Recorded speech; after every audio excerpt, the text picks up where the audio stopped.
ইরানকে কোনোভাবেই পারমাণবিক সক্ষমতা অর্জন করতে দিতে নারাজ ইসরায়েল, যুক্তরাষ্ট্র তথা পশ্চিমারা। কিন্তু নাছোড়বান্দা ইরানও যে কোনোভাবেই হোক পারমাণবিক সক্ষমতা অর্জন করতে মরিয়া। তাই তো দীর্ঘ 12 দিন ইসরায়েলের হামলা সত্ত্বেও পরমাণু নিয়ে কঠিন সিদ্ধান্ত নিয়েছে ইরান। দেশটির পার্লামেন্টে পরমাণু সংক্রান্ত একটি বিল পাশ হয়েছে। এই সিদ্ধান্ত এমন এক সময় এলো যখন ইসরায়েলের সঙ্গে ইরানের উত্তেজনা তুঙ্গে। বুধবার ইরানের পার্লামেন্ট আন্তর্জাতিক পরমাণু শক্তি সংস্থা IAEA এর সঙ্গে সহযোগিতা স্থগিত সংক্রান্ত একটি বিল অনুমোদন করেছে।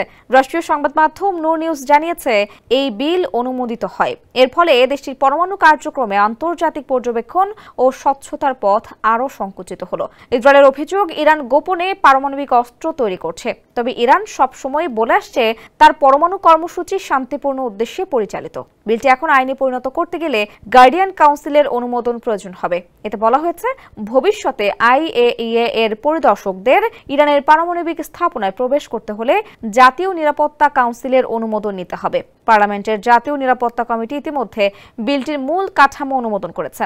কমিটির মুখপাত্র জানিয়েছেন, বিল কার্যকর হলে IAEA এর পর্যবেক্ষণ ক্যামেরা স্থাপন, নিয়মিত পরিদর্শন ও রিপোর্ট দেওয়া স্থগিত রাখা হবে। এই বিল পাশ ইরানের পরমাণু কর্মসূচি নিয়ে আন্তর্জাতিক উদ্বেগ আরও বাড়িয়ে তুলতে পারে বলে ধারণা করা হচ্ছে।